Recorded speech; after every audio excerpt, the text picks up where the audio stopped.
ನಮಸ್ಕಾರ ವೀಕ್ಷಕರೇ, ವಿವಾ ನ್ಯೂಸ್ಗೆ ಸ್ವಾಗತ. ಇದು ಸುದ್ದಿಗಳ ಡಬ್ಬಿ.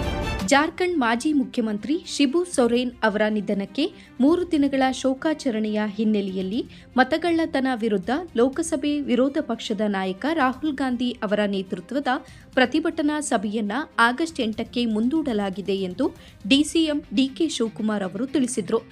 ಸ್ವಾತಂತ್ರ್ಯ ಉದ್ಯಾನದಲ್ಲಿ ಮಾಧ್ಯಮಗಳನ್ನು ಉದ್ದೇಶಿಸಿ ಸೋಮವಾರ ಮಾತನಾಡಿದ ಡಿಕೆ ಶಿವಕುಮಾರ್ ಅವರು ಈ ವಿಚಾರವನ್ನು ತಿಳಿಸಿದರು. ಶಿಬು ಸೊರೇನ್ ಬುಡಕಟ್ಟು ಸಮುದಾಯದ ಹಿರಿಯ ನಾಯಕರು, ಕಾಂಗ್ರೆಸ್ ಪಕ್ಷದ ಬಹುಕಾಲದ ಮೈತ್ರಿ ನಾಯಕರು. ಅವರಿಗೆ ಗೌರವ ಸಲ್ಲಿಸುವುದು ನಮ್ಮ ಕರ್ತವ್ಯ. ಎಐಸಿಸಿ ಅಧ್ಯಕ್ಷರಾದ ಮಲ್ಲಿಕಾರ್ಜುನ ಖರ್ಗೆ, ರಾಹುಲ್ ಗಾಂಧಿ ಅವರು ಶಿಬು ಸೊರೇನ್ ಅವರಿಗೆ ಗೌರವವನ್ನು ಸಲ್ಲಿಸಬೇಕು.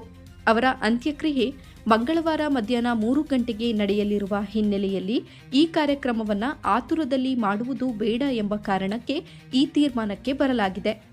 ಶೋಕಾಚರಣೆ ಆಚರಿಸುವ ದಿನ ದೇಶಕ್ಕೆ ಒಂದು ಸಂದೇಶ ನೀಡುವ ಕಾರ್ಯಕ್ರಮ ಬೇಡ ಎಂದು ನಿರ್ಧರಿಸಿದ್ದೇವೆ. ಈ ವಿಚಾರವಾಗಿ ನಮ್ಮ ನಾಯಕರ ಜೊತೆ ಚರ್ಚಿಸಿ ಈ ತೀರ್ಮಾನ ಕೈಗೊಳ್ಳಲಾಗಿದೆ ಎಂದು ಹೇಳಿದರು. ಮಂಗಳವಾರದ ಕಾರ್ಯಕ್ರಮಕ್ಕೆ ಮಾಡಿಕೊಂಡಿರುವ ಸಿದ್ಧತೆ ಹಾಗೆ ಮುಂದುವರಿಸಿಕೊಂಡು ಹೋಗಬೇಕು ಎಂದು ಪಕ್ಷದ ನಾಯಕರು, ಶಾಸಕರು, ಕಾರ್ಯಕರ್ತರಿಗೆ ಮನವಿಯನ್ನ ಮಾಡುತ್ತೇನೆ. 8ರಂದು ಅದೇ ಸ್ಥಳದಲ್ಲಿ ಅದೇ ಸಮಯಕ್ಕೆ ನಡೆಯಲಿದೆ. ನಮ್ಮ ಕಾರ್ಯಕರ್ತರು, ಮುಖಂಡರು ಹಾಗೂ ಮತದಾರರು ಈ ಹೋರಾಟದಲ್ಲಿ ಭಾಗವಹಿಸಲು ಬಹಳಷ್ಟು ಉತ್ಸುಕರಾಗಿದ್ದಾರೆ. ಇಂದು ಸಂಜೆ ದೆಹಲಿಯಲ್ಲಿ ನಿಗದಿಯಾಗಿದ್ದ ರಾಹುಲ್ ಗಾಂಧಿ ಅವರ ಮಾಧ್ಯಮ ಗೋಷ್ಠಿಯನ್ನು ಕೂಡ ಮುಂದೂಡಲಾಗಿದ್ದು, ನಾಳೆ ಅಂತ್ಯಕ್ರಿಯೆ ನಂತರ ಇದರ ಬಗ್ಗೆ ಚರ್ಚಿಸಿ ಮಾಹಿತಿಯನ್ನು ಅವರು ತಿಳಿಸಲಿದ್ದಾರೆ ಎಂದು ತಿಳಿಸಿದರು. ಶಿಬು ಸೊರೇನ್ ಅವರು ಕಷ್ಟಕಾಲದಲ್ಲಿ ಕಾಂಗ್ರೆಸ್ ಪಕ್ಷದ ಪರವಾಗಿ ನಿಂತಿದ್ದಾರೆ. ನರಸಿಂಹರಾವ್ ಅವರ ಕಾಲ ಸೇರಿದಂತೆ ಎಲ್ಲಾ ಸಮಯದಲ್ಲೂ ಕಾಂಗ್ರೆಸ್ ಪಕ್ಷದ ಪರ ಬಂಡೆಯಂತೆ ನಿಂತಿದ್ರು. ಪಕ್ಷದ ಸಿದ್ಧಾಂತದ ಜೊತೆ ನಿಂತು ನಮ್ಮ ಸರ್ಕಾರಕ್ಕೆ ಅವರು, ಅವರ ಸರ್ಕಾರಕ್ಕೆ ನಾವು ಬೆಂಬಲವಾಗಿ ನಿಂತಿದ್ದೇವೆ. ಅವರ ಆತ್ಮಕ್ಕೆ ಶಾಂತಿ ಸಿಗಲಿ ಎಂದು ನಾವು ಪ್ರಾರ್ಥಿಸುತ್ತೇವೆ ಎಂದರು. ವಿವಾ ನ್ಯೂಸ್ ಕನ್ನಡ.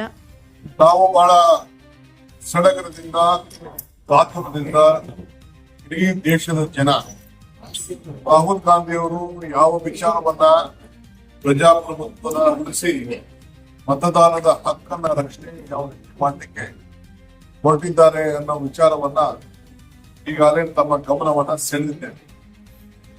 ನಾಳೆ ಬೆಳಿಗ್ಗೆ ಅವರು ಇಲ್ಲಿಗೆ ಆಗಮಿಸುತ್ತ ಎಲ್ಲ ಕಾರ್ಯಕ್ರಮ ಸಜ್ಜಾಗಿ ಈ ಕಾರ್ಯಕ್ರಮವನ್ನು ಮಾಡ್ತಾ ಇದ್ರು. ನಾನು ಲ್ಯಾಂಡ್ ಆದ ತಕ್ಷಣ ನನಗೆ ನಮ್ಮ ಮಾಜಿ ಮುಖ್ಯಮಂತ್ರಿಗಳು, ನಮ್ಮ ಇದು ಪಾರ್ಟ್ನರ್ ಯಾರ ಅಸೋಸಿಯೇಟ್ ಇಂಡಿಯಾ ಅವರು ಮನೆ ಹೆಸರು ಬೆಳೆದು ಅಂತ ಹೇಳಿ ವಿಚಾರ ತಿಳಿತು. ಇಲ್ಲಿ ಬರೋಷ್ಟೊತ್ತಿಗೆ ಕೊನೆಗೆ ನಮ್ಗೆ ಕಾನ್ಫರೆನ್ಸ್ ಕಾಲಲ್ಲಿ ನಮ್ಮನ್ನೆಲ್ಲ ರಾಹುಲ್ ಗಾಂಧಿ ಅವರು, ಖರ್ಗೆ ಸಾಹೇಬರು, ವೇಣುಗೋಪಾಲ್ ಅವರು ನಾವೆಲ್ಲ ಕೂತ್ಕೊಂಡು ಮಾತಾಡೋದು. ಇಲ್ಲಿಗೆ ಬಂದು ಹೋಗೋದು ಅನ್ನೋದು ಕೂಡ ಲೆಕ್ಕಾಚಾರ ಇಟ್ಕೊಂಡಿತ್ತು. ಸೊ ಗಡಿಬಿಡಿಲಿ ಆಗೋದು ಬೇಡ, ಯಾಕೆಂದ್ರೆ ಅಲ್ಲಿ 3 ಗಂಟೆಗೆ ಅವರ ಅಂತಿಮ ಸಂಸ್ಕಾರವನ್ನ ಹಮ್ಮಿಕೊಳ್ಳಾಗಿದೆ. ಸೊ ಆಗ ಆತುರದಿಂದ ಇಲ್ಲಿ ಬಂದು ಹೋಗೋದು ಸರಿ ಇಲ್ಲ ಅನ್ನೋದು ಕೂಡ ನಮ್ಮ ವಿಚಾರ ಆಯ್ತು. ಅದೇ ದಿನ ನಾವು ಈ ದೇಶಕ್ಕೆ ಒಂದು ದೊಡ್ಡ ಸಂದೇಶ ಕೊಟ್ಟ ದಿನ, ಆ ದಿನದಲ್ಲಿ ಆ ಕಾರ್ಯಕ್ರಮ ಮಾಡೋದು ಸರಿ ಇಲ್ಲ ಅಂತ ತೀರ್ಮಾನಕ್ಕೆ ಬಂದಿದ್ದೇವೆ. ನಾನು ಮಾತಾಡದೆ ಎಲ್ಲ ಚರ್ಚೆ ಮಾಡಿ 8ನೇ ತಾರೀಕು ಈ ಕಾರ್ಯಕ್ರಮವನ್ನ ಮುಂದೂಡಿದ್ದೇವೆ. ಕೆಲವರಿಗೆ ವರಮಹಾಲಕ್ಷ್ಮಿ ಹಬ್ಬ ಅನ್ನೋದೆಲ್ಲ ಕೂಡ ಇದೆ, ಆದ್ರೆ ನಾವು ಅದೆಲ್ಲ ಪಕ್ಷದ ಕೆಲಸ, ಹೋರಾಟ ಇವೆಲ್ಲ ಕೂಡ ನಾವು ಗಮನ ಇಟ್ಕೊಳಕ್ ಆಗಲ್ಲ. ಸೊ ನಮ್ಮ ಎಲ್ಲ ರಾಜ್ಯದ ಎಲ್ಲಾ ಮುಖಂಡಗಳಿಗೆ, ಕಾರ್ಯಕರ್ತರಿಗೆ, ಬಹಳ ಸಜ್ಜಾಗಿ ಶಾಸಕರಿಗೆ, ಮಂತ್ರಿಗಳಿಗೆ ಎಲ್ಲರೂ ಕೂಡ ಕಾರ್ಯಕರ್ತರಿಗೆ ಕೂಡ ನಾನು ಮನವಿ ಮಾಡ್ಕೊಳ್ತಾ ಇದ್ದೇನೆ. ನಾವೇನೋ ಇವತ್ತು ಸಿದ್ಧತೆ ನಾವು ಮಾಡ್ಕೊತೀವಿ, ಈ ಸಿದ್ಧತೆಯಿಂದ ನೀವು 8ನೇ ತಾರೀಕು ಬೆಳಗ್ಗೆ ಇದೇ ರೀತಿ ಇದೇ ಜಾಗದಲ್ಲಿ ಕಂಟಿನ್ಯೂ ಆಗ್ತದೆ. ನಾವು ದಯವಿಟ್ಟು ಅನಾನುಕೂಲ ಆಗಿರ್ಬೋದು, ಯಾಕೆಂದ್ರೆ ಪ್ರಕೃತಿಯ ನಿಯಮ ನಮ್ಮ ಯಾರ ಕೈಲೂ ಇಲ್ಲ.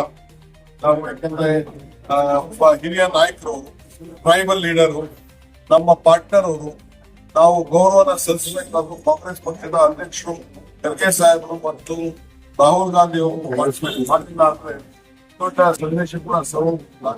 ಆ ದೃಷ್ಟಿಯಿಂದ ಇವತ್ತು ನಾವು ತೀರ್ಮಾನವನ್ನ ಮಾಡಿ ನಾವು ಇದನ್ನ ಬರೀ 5 to 8 ಅದನ್ನ ನಾವು 5ರಿಂದ 8ನೇ ತಾರೀಕಿಗೆ ಮುಂದೂಡಿದ್ದೇವೆ.